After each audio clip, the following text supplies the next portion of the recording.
My name is Shanika, and this is Stateside Street Podcast, a podcast where two Americans and a Scot talk all things soap opera. Today, we have the incredible Matt Hilton. You know his work from Casualty, Hollyoaks, Emmerdale, Corey, and his most recent Emmerdale block with the John Sugden showdown. Thanks, Matt, for being here. I really appreciate it. How are you? Very good, thanks. Yeah. Awesome. Yeah. Yeah, thanks for being here. So I have a few rapid fire questions for you.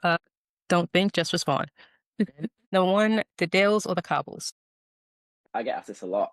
I can't answer that very quickly. A quick answer for that because I grew up on Coronation Street. It's where I started my career pretty much started, and where all my friends work. And the Dales it's a beautiful place to go and shoot. So and beautiful people and wonderful people. So both for extremely different reasons. Filming big stunts or filming live?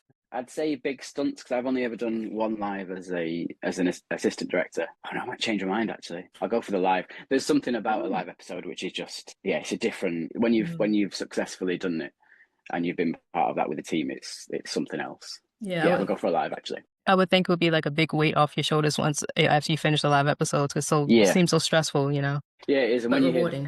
hear it really is, and when because you tend to do a watch halfway through of the kind of the rehearsals you've done.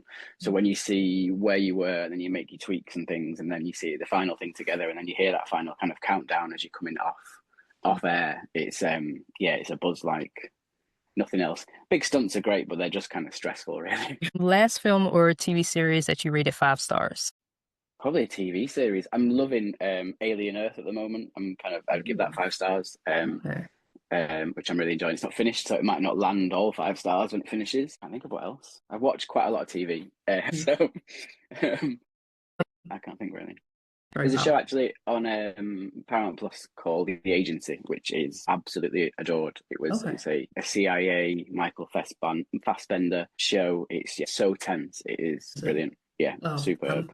Putting that on my list to watch. If you could swap jobs with anyone on set, which job would it be? It'd probably be I'd always like to work in the art department, I think, but I know how painful I am with the art department, like asking for things or being late and kind of coming up with something at the last minute. So I know that can be quite difficult for the art department, but probably just an AD again. I loved being an assistant director, and what they do is so vital and so important, and the good ones are so brilliant. So I'd love to relinquish the stress of directing for a while and go back to kind of putting background artists in or something like that. That'd be lovely. That's cool. I think I might know the answer to this already, but I'm going to ask it anyway. O'Gara or Holland, and why? I met Harland the other week. So he was very nice. I randomly managed to meet him at some event by City, so that was good. Aguero is just a legend. So yeah, I think that I'll go for Aguero for now. Haaland becomes a legend as well. Yeah, I actually just moved to Norway about a month ago. Oh my gosh! Obviously, a lot of Holland fans and Man City fans here. So you talked a bit about like you was a assistant director, but is that how video get on soaps? Were you a runner or? So no, I was a runner. So when I'd studied at university, but I'd done like the history side of kind of film and TV. There wasn't really a practical course when I did it. It was more of a journalism course. So I just did kind of the film history and film theory type side of things. And then I ended up, my dad was in a documentary, really strangely. And I got kind of talking to the director of that. He went on to now works in LA and is a major director. And he was doing a little drama in Stockport. So I kind of went to see, as I was studying at the time, I went to see what it was all about and trying to get my foot in the door. So I went in there as a runner and just doing some free paid work. Did the same on a few other jobs because I think I was that eager to do it that I just was a bit relentless. And then applied for the job at Corrie, and then I came in there as a runner in 2000, I think it was 2007, 2008. But the role was a lot different then. It was very much a kind of desk-based job rather than because at that point, until a few years ago, until COVID really, Corrie was like a multi-camera show. So it was the 3 cameras, it was almost like a recording a live little kind of theatre piece that you put on, and it was camera scripted, vision mixed so it was kind of edited live and things like that. So it had the kind of old sensibilities about it.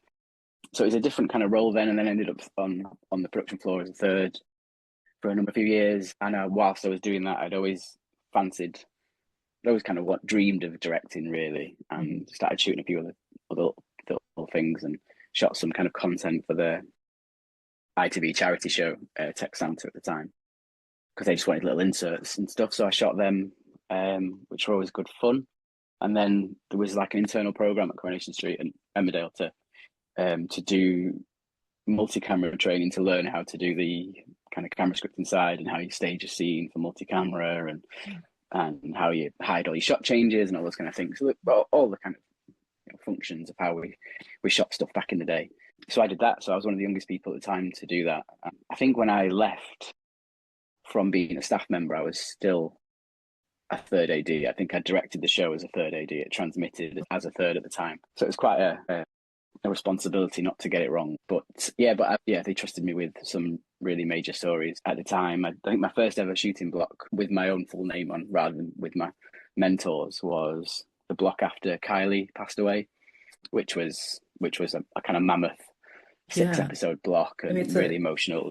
It's a big block to have and like first out. Yeah, it was a big challenge. But the team, because I grew up there and because I'd spent so many years on the studio floor with my headset on, listening to the directors in the gallery and lighting directors and the sound team, and kind of absorbing all this information. I just threw myself into it really. So I'd always felt like there was, the point I started and was working there must have been hundreds of years of experience in those people that had been working there, that worked there for 30 years, some of them, in different departments. So everyone had so much experience and so much information that they could pass on to you. There was such a wealth of information. Everybody had kind of done everything.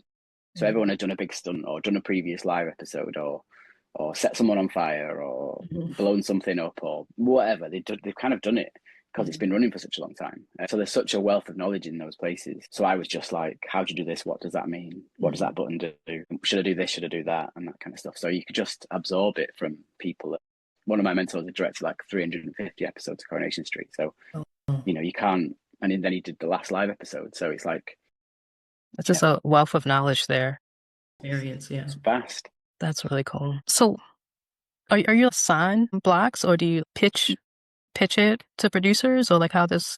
No, so you just get assigned. So effectively you get booked for when you're free for an allotted amount of time for a shooting block, which is prep and a pinks meeting, which is like one of the phases of the script.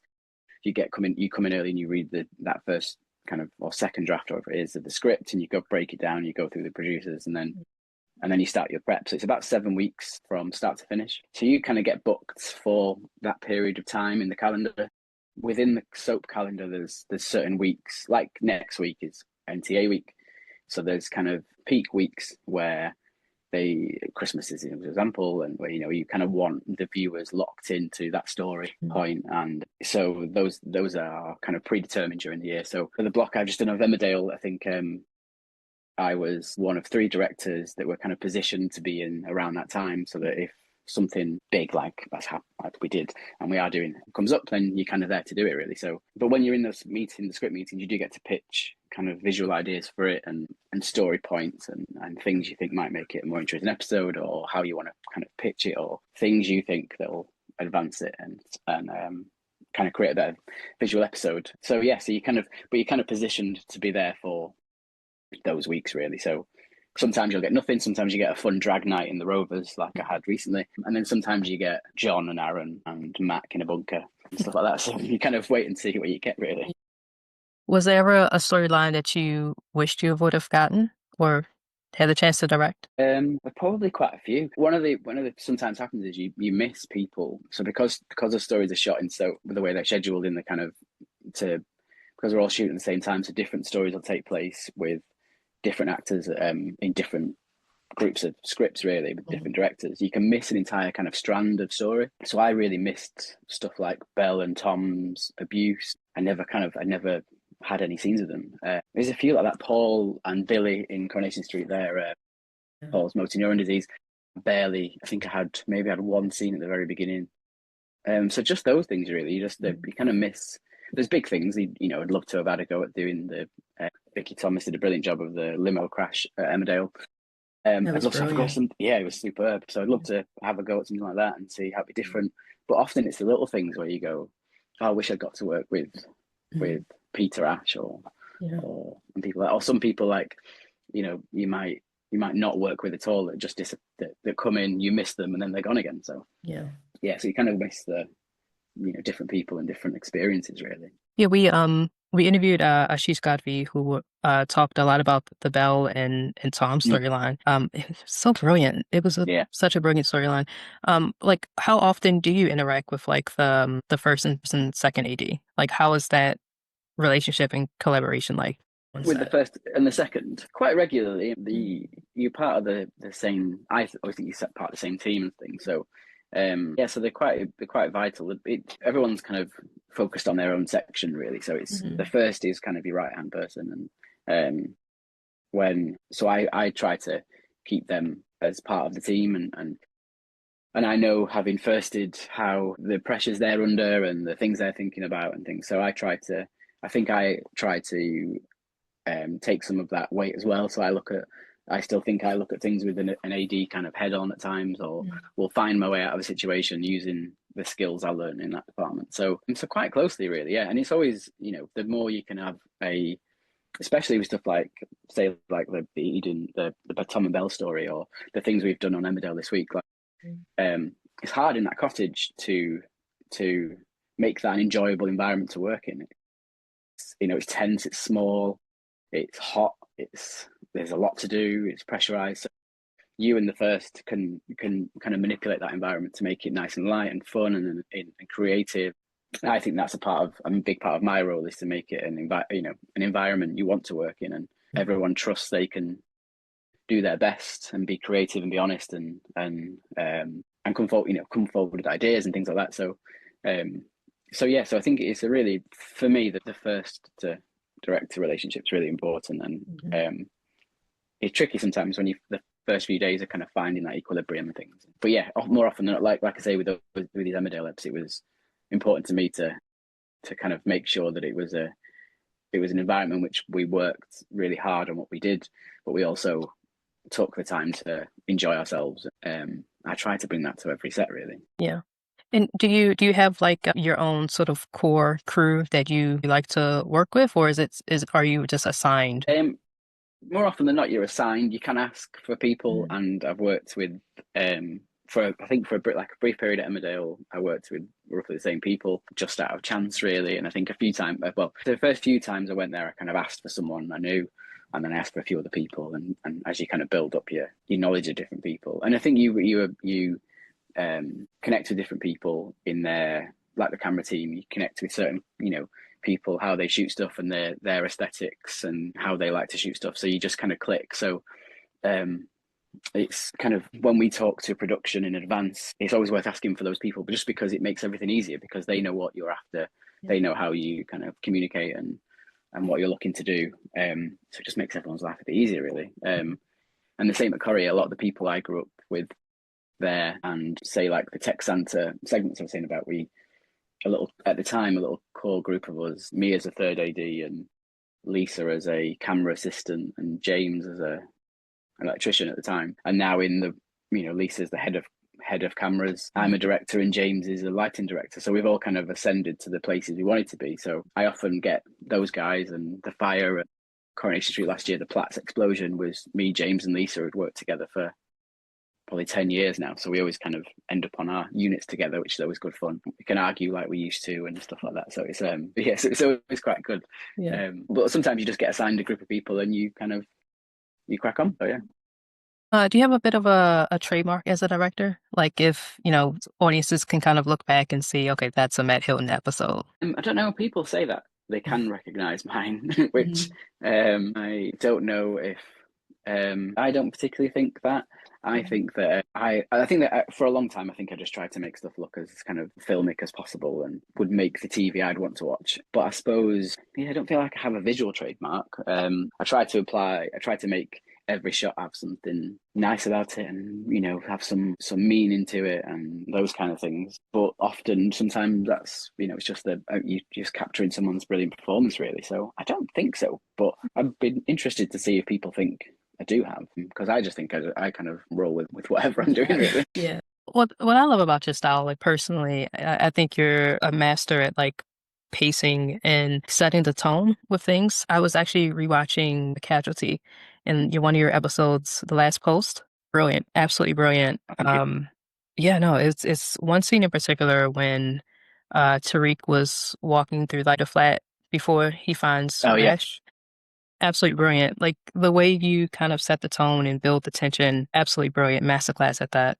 And no, I think partly it's because of like you just kind of stay there in a moment to build that tension, but also there were very minimum music yeah. until he finds the note on the door, and I thought that was such a great choice. And I'm just wondering, did you always kind of have that plan when you read the script, or did it kind of like evolved through that? It kind of evolves, really. The pacing is a thing I take a lot of time in trying to pace an episode, and I think that's often where an episode can fall down, is in that you rush too quickly through things, or you can.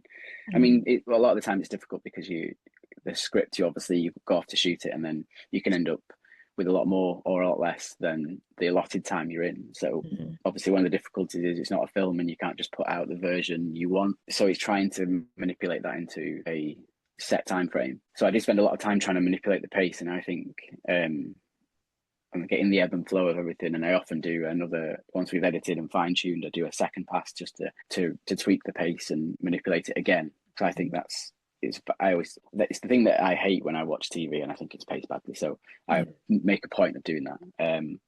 But with that sequence, I think I'd be the first to admit I don't think I'm particularly an actor's director, because I don't know much about acting, because I kind of grew up on the production floor. So what I've learned about acting is what I can associate to myself, and the things I've read that I've tried to apply to actors try to do. I went into that space, into that house on our recce, and walked through, trying to imagine what Tarek would feel like, and trying to listen to what this, as stupid as it sounds, what the space said. The moment he stepped inside that house, and he realized the door was locked, and he went in the back door, and he couldn't hear anything, but he knew he was there, was something that I thought was really interesting. So I made a point of trying to, when I kind of walked through, pretending to be Tarek, I walked through like that, and was slow, and the further in the house I got, the more terrified I felt he would be.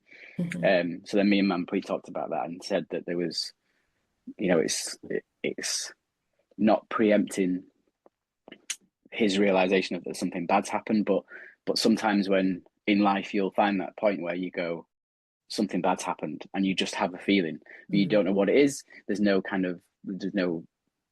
big arrow pointing to it, but you just have a sense that this isn't right. And that was something that was there. So as we walked through the house, I just kind of get my phone out, and I frame up the shots, and I think that'll be quite nice, and that'll give that feeling.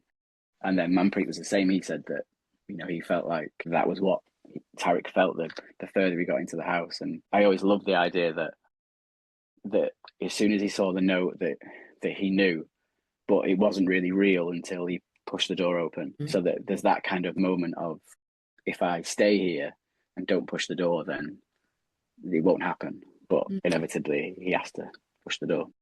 And think of that. That's a great point, because if I'm remembering correctly, great acting choice by Manpreet. He looks down, like he's opening the door. He looks down. It's like he doesn't want to look, because, like you say, once he looks, it's real. That's just fantastic acting choice. He was brilliant in that episode. He was an absolute, just in it from him, and Neat were just sublime, and he blew my socks off. Yeah, he was brilliant. I'm going to switch gears a bit and talk about Coronation Street and Emmerdale. I have to talk about the live episode of Corey that you assisted with. Were there any like funny or unexpected moments during rehearsals, or like the live takes that fans might not know about? In like the 50th and the tram crash and the other one, you mean? yes, right. In the the Platt, I suppose it's the Platt. The Platt's one, the ITV's. I think it was ITV's 60th anniversary. It was, but yeah, when Kylie killed, there was a it was an interesting shoot, that one. There was a funny moment where Jack Shepherd, who is just unbelievable, had a massive migraine. He gets kind of really bad migraines and was just obviously the entire story was pretty much around him and Sarah and Kylie. So he's doing a rehearsal and I was outside on the street queuing everybody off. So I had to queue him to reverse a car and things like that. So at various points, you're kind of receiving different people from different areas and you're sending different people into the sets and things like that because obviously certain bits don't exist. And Jack, we'd all kind of heard that Jack wasn't feeling great and we had a migraine, but he wanted to carry on, get the rehearsal done, and then and kind of and just crack on. But he couldn't look at any lights.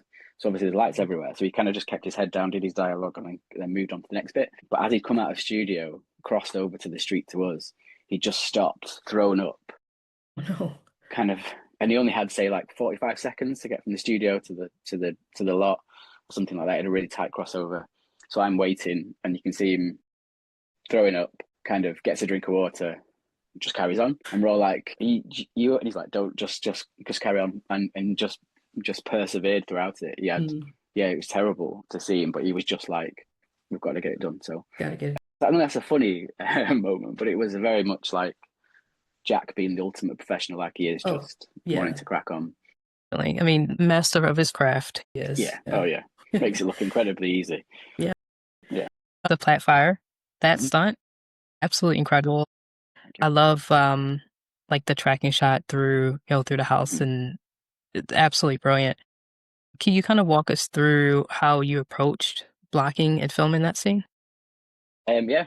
So we'd had the idea for it. I had the idea for it a while earlier, and I think really with stunts and explosions and things like that, you just try to find something interesting to do with it because, like I was saying before, everything's been blown up a few times and things. So it was trying to find some way to keep some jeopardy in it. I'll just caveat this with Adolescence hadn't come out at this point, so we weren't taking any inspiration from Adolescence. We hadn't even considered it. So it was just an idea that I kind of chucked at the script team and the producer, Kate, who loved it. Kate always said she kind of wanted this to be something different when we spoke about it to begin with, and said that this is the first time we've kind of blown up the Platts and we want to do something visually interesting. So what can we do? So I kind of started blocking through it, and we ended up with, I kind of knew that there'd be 3 spaces that we'd have to use. And I'm always I did this a few years ago, and I'm always a fan of kind of connecting the two, the inside and the outsides, just because there's so often just a big cut to the inside studio section. And a few years ago, we had a sequence where Gemma has a smoke machine in the Battersbys.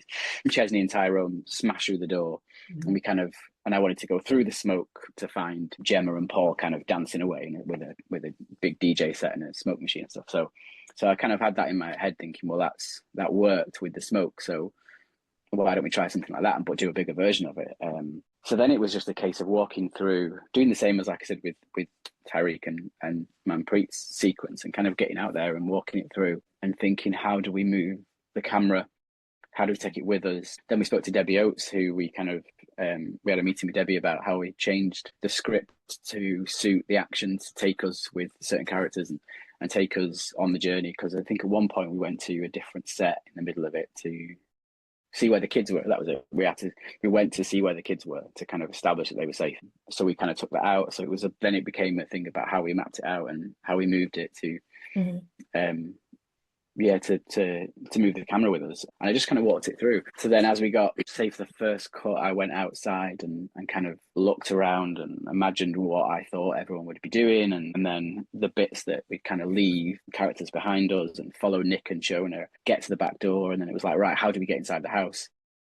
So following through the back door was going to be tricky because there's only part of the Platt set in the outside section. We had we rebuilt the Platt set inside Underworld to set fire to it. So we had like a mock-up in there. So then it was how we get inside the set. We could only have so many walls because it was going to be set on fire, so you couldn't have all the walls. So it was then so they was like, okay, well, let's go through the patio door. We kind of can whip pan through there, follow the action in there, which we shot, I think, about a week after we'd done the actual night stuff. And then it was the same thing. It was like, how do we get Nick to pick Toya up? How do we get the guys in up the stairs safely? With setting fire to everything. And I walked the kind of back end, just kind of walked it all through, really. And then it was just a case of practicing it. I think on every sequence we did, it ended up being like take 5 that we kind of managed to get it bang on. But it was a lot of time of just moving the camera at the right time and passing it over and making sure the actors, I wanted it to feel like real life as much as possible. So there was a lot of times when we go past people and they turn away from us, or we don't kind of catch every line of dialogue to our faces. So it was just trying to make sure that we saw enough, but not, if we're on the back of someone's head for too long, it gets a bit boring. So, like following Nick out, we wanted to see, the guys come towards us and then that take us over to somewhere else. And so it was just a case of working it all through, really, and then hoping that when we got in the edit, it actually stitched together well. I think it did. No, it was absolutely great. You mentioned changes in the script. How often do you like collaborate with the screenwriters in the writers' room? Quite often. You have a meeting before you start where you kind of you bring your ideas to it. So so you have that with the producer, the script editor, and the script team. Not with the writer normally, but I think we had the episode I'm doing now for Coronation Street. We've just had a meeting with Ian Kershaw to chat over in person, because often the notes are kind of relayed by the script editor. So it's just a case of, well, let's get in there and have a chat about it. And the same with Debbie. We kind of walked through what our limitations were on the set, on the burn stage, with the actors. I try to kind of go in with as much as possible with a clear idea of what I think will create a good ep, and then and hopefully they like it, and we'll get the writers hopefully the writers like it as well. Yeah. So to Emmerdale, first of all, congratulations. A lot of people are talking. So what was your inspiration when shooting the John and Mackenzie scenes, especially? Like, do you have any film inspirations or? The John and Mackenzie stuff? Not really. I think it was quite a tricky sequence, really, because the set was as big as, I think the loft I'm in now was bigger than the set we were in at the time. It was a very small, accurate sized bunker, which Chris Ramage did a great job of lighting, and the camera team would it's one of those spaces. I think sometimes when you walk into a new little set like that, you kind of look around and you go, this looks brilliant, and then you go, right, how do we make it look as good as we can on screen? And then often with a small space like that, you suddenly go, actually, I think Dave Beecham had scenes in there before us, so Dave will have done similar things. So it's trying to go, well, Dave will have shot certain things like this. So then you just think, well, what else can we do that's that looks good, really? So I don't think I took any inspiration from any films particularly, but it was a late build, and I think it wasn't finished just until we started shooting. So when the first time we went in there and had everything in, it was kind of being built, and then it was dressed, and then we went in on the Monday or Tuesday, it was. And we were the first people shooting in there. So it was a bit of a tricky thing to get used to. But then I just had a real sense of wanting to be in it. You can kind of take all the walls out to shoot with foreground and things. But I really felt on the first day, when I think we shot the first day of Lawrence just in there by himself, or one scene with Ollie and then Lawrence in there by himself. So he was chained up trying to get the pocket knife and trying to get himself free. And we took out a sequence where he thought John comes back and he kind of panics and goes to stab him, and there's no one there. And then he notices the light. And so we had to kind of truncate all that. So we spent a long time with him just in there on his own. So I felt like I wanted the camera to be in there with him. So he kind of kept a lot of the walls in, kept the camera really close to him.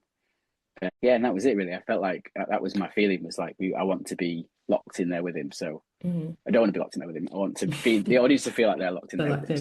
Yeah, so that was kind of it. So I was like, let's just get in there and be, rather than shoot it from the outside and lens things up and put foreground in, let's just be in with him. Often quite clean, no foreground, just on Lawrence.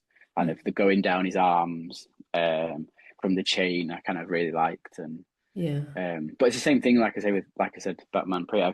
I went in there, took a look at it, thought about how you'd move, how would you do this, where would you reach? He can't move his leg because his ankle's broken. He can't really move his shoulder because he's had an arrow through it. So he doesn't want to reach. He doesn't want to abuse his leg. He can't. All those things, and then try to kind of figure out how how to make it look good as well. So yeah, so just sitting there and trying to figure it out. But there's no real inspiration. They're just like, yeah, feel nice and cozy. You mentioned one shot, but are there any other shots that you love that didn't quite make the cut doing your block in the middle? I think there was a few. Yeah, I think the episode that went out last night on Friday, which was predominantly John and Aaron in the house. We cut a lot of that out. The first edit of that was really long. It was about over half an hour. It was massive. And we had to get it down. We had to get about 10 minutes out of it, or 7 minutes out, something like that. It was massive, but it felt so eerie. It was all the scenes took with John and Aaron took so long, and they played so. It was so sinister and so creepy. I wish I could have put it out as a director's cut because it was so sinister. But then we had to get it down. So there's a few sequences in there. Luckily, we got to keep the kind of one shot sequence of John kind of drugging him and lying him on the bed. But I just can't remember what else there was. There was a few, yeah. There's always a few, unfortunately, that you kind of lose, but you fight your hardest to kind of keep the ones you really care about in. So the mirror shot was something I really loved, and the kind of high door frames. I love, for some strange reason, love door frame shots. So I liked being high on Aaron, feeling like he was oppressed and stuck and things. So we kind of wedged that back in at the last minute, and you kind of unfortunately you kind of trash can the ones that you've lost. You kind of you have to. It was quite a few scenes with Tracy and Robert talking to each other, and it was really interesting kind of shots from like door frames and things like that. So the Victoria one. Yeah. Yes, I'm sorry, Victorian.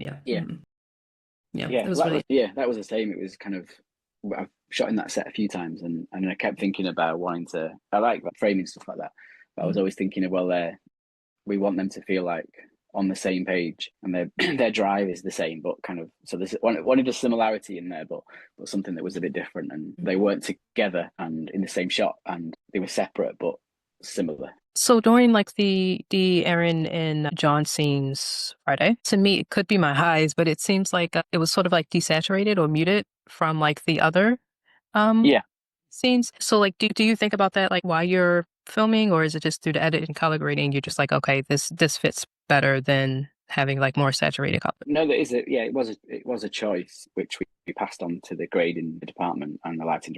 I mean, a lot of the cottage itself was very devoid of kind of bright colours. So the colour tones in there were particularly dull. So it was, whereas a lot of the kind of the standard village sets are quite bright. So there is that difference in there. Aaron's always wearing black, always in black, and John's always in khaki. So it kind of brought itself to a colour spectrum, which without even realising really. And the houses are kind of beigey, kind of nicotine yellowy green colour. So so that kind of lent into that, and then the grade department just kind of added the nice kind of blues and things in there to make it feel a bit solitary. But yeah, we shot it on a different type of camera. Shot everything outside and everything in the cottage on a different type of camera to give it a slightly different feel to it. So there's some parts we wanted to feel quite ethereal, and when Aaron's having his seizure and John takes him back there, and obviously when Aaron's all drugged and things. So we did want it to have a different aesthetic to it. And because it's a little cabin in the woods, it felt like it lent itself quite nicely. Do you have a favorite performance or scene from this block that you are particularly proud of? It's hard to say a specific one. I think they've all been brilliant. I think Danny's been tremendous, and I think he is just. There's not a scene he hasn't kind of aced. The scene where he has the seizure on Thursday's episode in the hour long, where he collapses, was just haunting. And again with Adam, the camera operator, just getting so close to him, and it was just something about it was just so terrifying. His performance was brilliant. The kind of the last night when the penny dropped was, you just see the same. It's just brilliant. Ryan has a similar moment in the Woolpack, which is just, you see the cogs whirring without him saying anything as Tracy and Charity are talking. So that was great. Lawrence's little face when when Mackenzie gets a brick to the face, manages to escape the forest, gets through the field and finds the road, and he has just that little. I think in the script he said something like yes or something like that, and it just said, just say it with a look, and he just did this little look of like, I'm free, and he just breaks your heart because he's Yeah. a minute later he's going to be That- something's going to happen with an axe. And Ollie, I think Ollie, the sequence with Ollie and with Paddy and John on the phone, tremendous, I think, and played that part so well. The sequence with Paddy and John on the phone, I think Dom, when there's the moment when John, I think all the hour it was just so much fun, and the moment John hangs up the phone and Paddy says, "Hello, hello," and then he just pauses and says, "John," and and it chills me every time because he loads so much onto that just that one line. Ollie over all the sequence on the phone was just brilliant, and there's one single moment when he wrestles Mac to the ground as Aaron's kind of collapsing on the door. And he says, "Go, you're meant to go and save him." And he says, "I can't." And it's the same thing. He just kind of says so much in that moment, and he's so torn. And there's so much to come with it as well, which is brilliant. But yeah, those four were just, every time you put a camera on them, you were getting TV gold. It was brilliant. Like masterclass. It's the subtle moments that I really appreciate and enjoy.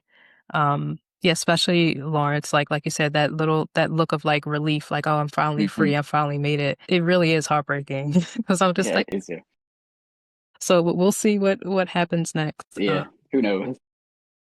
So we have a few fan questions. So Carrie at Huntress Miss on Twitter says, the episodes this week have been incredibly unnerving.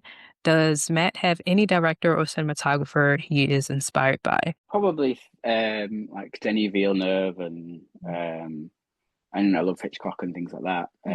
So probably those two, and Roger Deakins is obviously, Deakins and Villeneuve together I think are brilliant and make wonderful films. So yeah, so probably those two. I'm nowhere near as good as those two, but you can keep going. Hopefully one day. Tino Chica on Twitter says, amazing episodes. I was especially disturbed by how oppressive John felt throughout, and Matt's directing did a lot to intensify that feeling.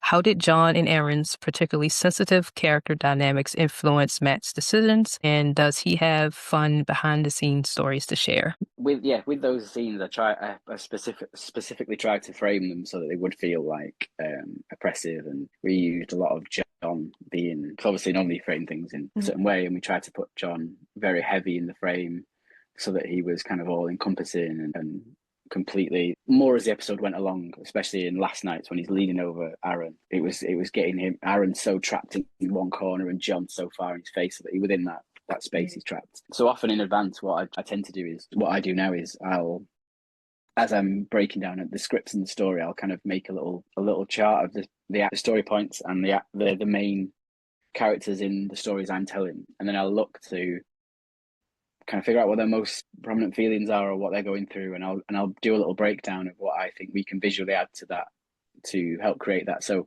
with John, it was trying to make him feel powerful, make him feel big, make him feel in control, make him overarching. So that became the kind of visual grammar for John. Aaron was the opposite. It was kind of keeping him oppressed, keeping him controlled, keeping him feeling small.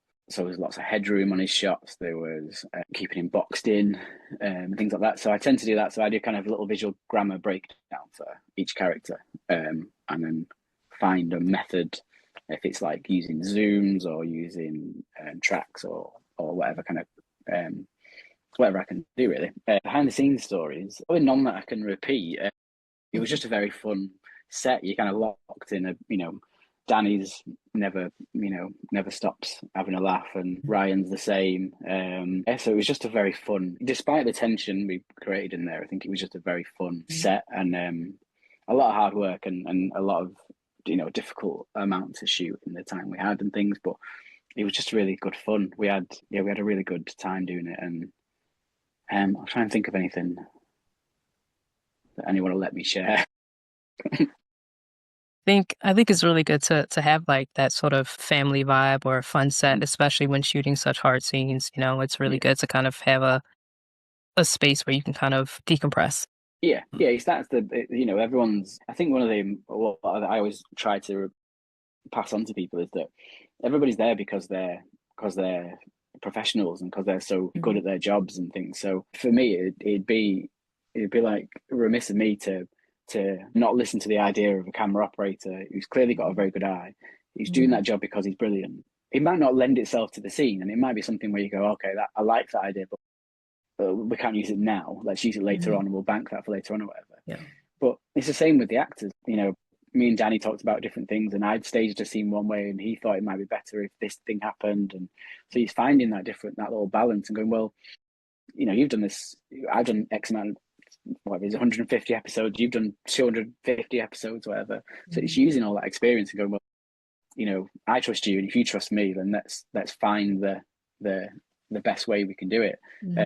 Because, like I said before, there's so much experience there, and everybody really, the ultimate goal is to make the best show we can. So sometimes you have to go, okay, I'll trust you, and you're right, let's try that, and then and it might be different to what I had in mind, and vice versa. So, but within that, you kind of go, well, that's how you build that trust, and that trust is massive because I'm not the one that goes out on screen, so I want those guys to put their trust in me to make them that I'm going to do the best I can to make them look as good as they can. So, and like any family, it can get a bit fraught at times and can make it difficult, and we can disagree. Yeah. But in the end, you just want to be creative, have a nice time, and you know, work with good people. So, yeah.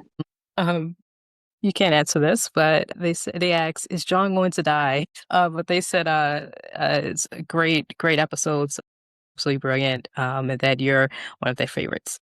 We have a lot of questions like that. Is John going to go down? Yeah. When is he gonna die? So the audience is like really invested in this. Like, how do you kind of handle seeing all of their reactions? Do the casting crew ever talk about audience reaction?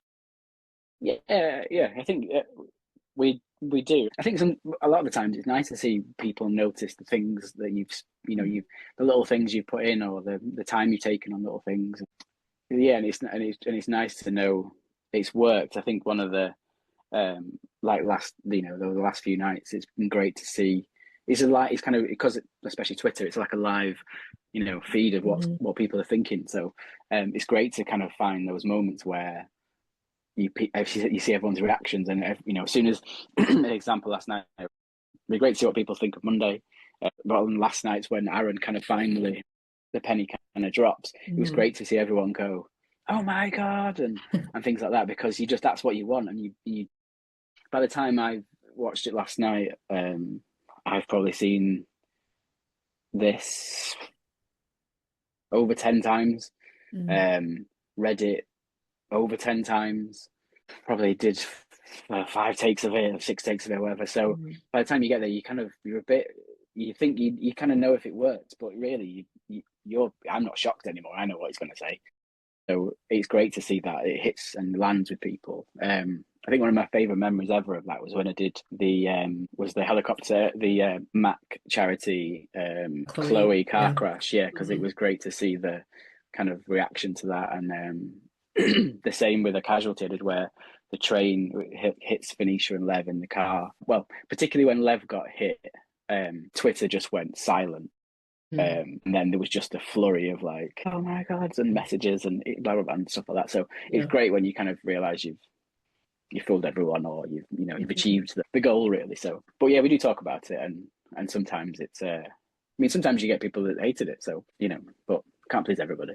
I guess that's the world of soap. Yeah. And I can't save John. I'm sure justice will come for John whenever justice comes for John. That's such a diplomatic answer. Thank you. Well, yeah. I don't actually know, so I'll pass that on to someone else. Do you have? Was that your last block on emmerdale? Yeah, till next year. Yeah, I'm back there in February, I think, next year. So I'm on Coronation Street now till the end of the year. So I'm kind of doing December's episodes now. Awesome! I can't wait to see your work. I can't wait to see what's up with pouring. Yeah, it's going to be interesting. It's an interesting episode. It'll be. Oh, I don't know how to take that, but yeah, it's it'll be good. I think. Well, fingers crossed it'll be good. But it's all going on. Well, we can't wait. Thank you, Matt, for joining me. I really appreciate it. Is there anything you want to share? You can look me up on Instagram, and I'm going to do a little breakdown of some of the stuff we've shot for these Emmerdale episodes, just to kind of explain some of the reasons why I did things. Just feel free to get in touch on Twitter and and ask questions, and hopefully, everybody enjoyed it, and keep watching. Oh, yeah, we definitely will.